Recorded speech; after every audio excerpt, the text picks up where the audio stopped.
Hey there, what's going on guys, WookieTV12 here, and in today's video we got my first impressions of the Black Ops 3 beta. So before I start this video, I'd just like to say I'm only rank 11 on this beta at the time of recording the video, so my opinions can change about this beta. It's obviously my first impressions and my opinions will change, so just take that. And yeah, this is gonna be my first impression. We're gonna talk a bit about the beta, if of course you're on Xbox One and PC and haven't got it yet.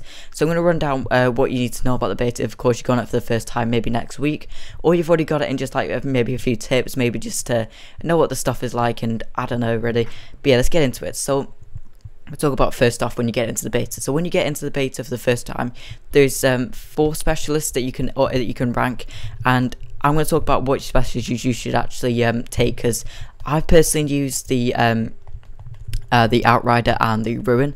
Personally, 2 good specialists, but when you get onto that game, I would highly recommend going with Outrider and using the Vision Pulse specialist ability. Now, what Vision Pulse does is basically like a how could I compare it? It's like Advanced Warfare with those grenades where you could see through walls, but basically you click is it L1 and L1 and R1, and a big red line goes through, and you can see people behind walls. You can see if they're camping, you can see if they're just, you know, whatever they're doing. And it's really good, really good specialist. It doesn't take you out the game like some of the other things do, like the Spiral and so on, but I really like it and highly recommend getting Vision Pulse as your first specialist. So now we're going to talk about the specialist characters in general. So there's 4 I've unlocked already: Ruin, Outrider, Prophet, and Battery. So in my opinion, I honestly believe some of these specialists need reworking or something like that. For example, Battery here has a war machine. Like, that was a kill streak on Black Ops 2. Why is it a specialist that any idiot could get by playing the game? I just don't get it. The war machine, in my opinion, it's obviously not the same as Black Ops 2 war machine. It's a bit less powerful, but they seriously need to rework that war machine. It's just too powerful in my opinion, and I don't get why people should get a war machine every time they play the game. I mean, it should be a kill streak. So again, I think some of them do need reworking. And another thing is, for example, the glitch ability on Prophet. Basically, it takes you back in time a few seconds, and if you're shooting someone, they activate glitch, they could just get behind you and shoot in the back, and in my opinion, I don't really like that. So yeah, some of these specialists are really cool. For example, Outrider has the Spiral, which is a bow and arrow, explosive tip bow and arrow. Very cool, just a very cool specialist thing to use, because getting someone with that bow and arrow feels so amazing, and I love it how they've got that. So some of them do need reworking, some of them alright or okay by themselves. So yeah, those are the specialists that I'm going to run down. Now we're going to talk about the maps. So the maps are, there's 3 maps in this beta: Hunted, Combine, and Evac. So we're going to talk about right, first off, they're all great maps. They're all fantastic maps. I'm so glad they actually picked these really good maps. They're all great, but I've got some problems with some of them. Some of them are fantastic. For example, Hunted. Hunted is a beautiful map. Like, I've never said that about a COD map, but it's such a good looking map. Right, not only does it have water features where you can like swim underwater, shoot people, you could get the jump on people. Say if they're on the bridge, it's like a bridge, you could jump up you know, out of the water, get the jump on them and kill them. Fantastic. I love the water feature on that map. But of course, for example, other maps like, I believe it's is it Combine? No, Evac. Evac, there's this one spot, it's like a wall running spot on the edge of the map. It's just, it's such a bad place. For example, if you roll running and someone on the other team is roll running, when you clash each other, you just both fall to the ground. And sometimes when you're wall running, you know, you jump up, you try to do a wall run, but you just fall off the map, and it's just ridiculous. So some problems with some of them, but they're all great maps. I honestly love them. If I had to rate these maps, I do think Hunted is the best, then Evac, then Combine. Combine's alright, I suppose, but it's really not for me. So yeah, those are the 3 maps how I'd rate them. Still great maps. But now we're going to talk about the weapons. So first off, I'm going to talk about is secondary weapons, because I honestly think that's very important in Black Ops 3. So the secondary weapons had a major rework. For example, in Ghosts and Advanced Warfare, you guys know the secondary weapons in those games are dreadful. They're not even worth the point that they take up in the Pick 13 or in the Ghost, whatever they had. I can't remember what it was now. But yeah, for example, the Atlas 45, dreadful. P226 from Ghost, just terrible. But in Black Ops 3, we have guns like the MK6 and the RK5. MK6, a very powerful pistol, kind of reminds me of the 5.7 from Black Ops 2. Great pistol all around. I would really just recommend keeping those pistols. Yeah, MR6, RK5 is kind of like the B23R from Black Ops 2.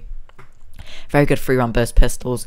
Just honestly, really don't take away your pistols. They're really worth that 1 point now, and they're just the lifesavers, honestly. If you, for example, if you're using a sniper, like for example on Ghost and Advanced Warfare, if you're using a sniper, sometimes you couldn't really switch to your secondary because it's just a pea shooter like the Atlas 45. So I'm glad these secondaries are really good, and I think that made a really good change with the secondaries. Now we're going to talk about like the primary weapons. So the primary weapons, when you get into the game, you unlock the ARK-6 and you unlock the KRM-262, the BRM, the Locust, and what is it, the Kuda. So the Kuda is like the MP5, very good overall gun. It's nothing fantastic about it, it's not a standout weapon, but it's a good all-round SMG. The RK7 is basically an AK-47 or an AR-94 from Black Ops 2. All-round good weapon, good fire rate, good damage, good range, accuracy, manageable. So yeah, great weapon. I would recommend sticking with one weapon though. If I've learned somewhere, like I want to try all the weapons, there's nothing really wrong with doing that. But if you want to rank up in this Black Ops 3 beta, maybe get to the C4 before the beta does end or so on, I'd recommend sticking with one weapon, because every time you rank up your weapon, you get a certain amount of XP, and that XP does grow every time you rank up that weapon. So I'd recommend sticking with the same weapon. ARK-6, nothing wrong with it, a great all-round gun, but of course if you want to switch around, for example the KRM-262, I may do a single video on this, but shotguns on Advanced Warfare and Ghost are dreadful. Type 19 is okay, I suppose, but it doesn't compare to the KRM-262. It's a fantastic weapon. It exactly reminds me of the Remington from Black Ops 2. Great all-round weapon. The iron sights are fantastic. Range is great. Just an all-round good weapon. So I really like that weapon. Light machine guns, I haven't had a good go of them. I've had a go at the BRM and the Dingo slightly, but I can't really tell you much about them.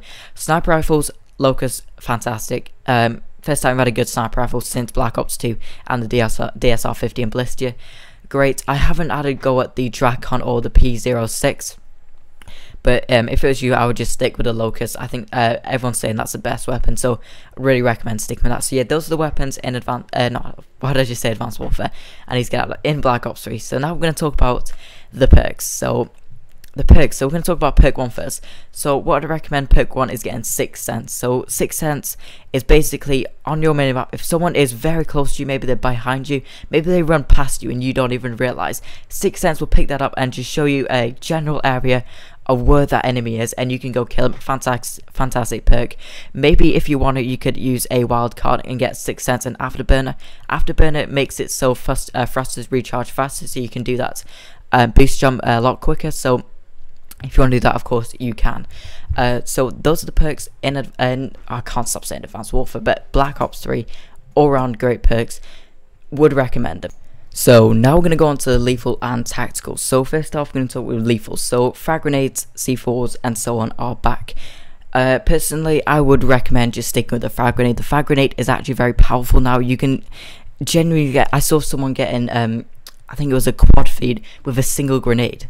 Like, you never saw that on Advanced Warfare Ghost. I know I'm kind of referring to those games a lot, but this game is so different to that. So frag grenade is good. Semtex, haven't had to play around with it, but I guess it's just basically a Semtex. The trip mine. Now the trip mine is basically your equivalent of a bouncing Betty. You could, the thing about this trip mine though, you can throw it very far, unlike the bouncing Betty. You could chuck it very far. So very good. If of course you want to use that, it's totally up to you really. But I think the frag grenade is just good by itself. Of course, there is a C4 that I haven't had a chance of going on the C4, the combats, or the thermite, so I can't tell you about that, guys. Sorry. So now we're going to go on to the tactical, which is the last part. So personally, I just use Concussion. Concussion is very powerful. I personally never played around with lethals and tacticals on Ghost and Advanced Warfare, but I can tell you on Black Ops 3, they're very, very worth your time and worth your spot. Concussions really do help out a lot. Obviously, it stuns that enemy. It means they can't move as fast and just kind of disables them, so I would really recommend using that. So yeah, that's kind of basically a rundown of the Black Ops 3 beta. Of course, if you get it on Xbox One or PC, you haven't got it yet, this guide should help you, make the best choices in the beta and just make you have a more enjoyable experience. So yeah, that's about it for the video really. Before I start off, to give you my overall impressions actually. So I think this beta is very good. Of course, it's not perfect though. You're gonna have a good time with it, don't get me wrong. You're gonna have a good time with it, but it's not perfect. Some of the things, there's some glitches, like for example, my name won't show up on the scoreboard. I know it's kind of small, but it kind of did bug me a bit. So, and I do actually jump off I don't know if this is just me, but I fall off the map a lot, and that really bugs me. Like when I try and wall run, I'll just fall off the map, and that really does get to me. So wall running, I don't know, it kind of does need sorting out a bit, but it's alright, it's a good beta. I think it's going to be a good game when it does release in November. So that's about it for the video, really. Of course, if you did like the video, leave a like, that'd be greatly appreciated, and as always, thanks for watching.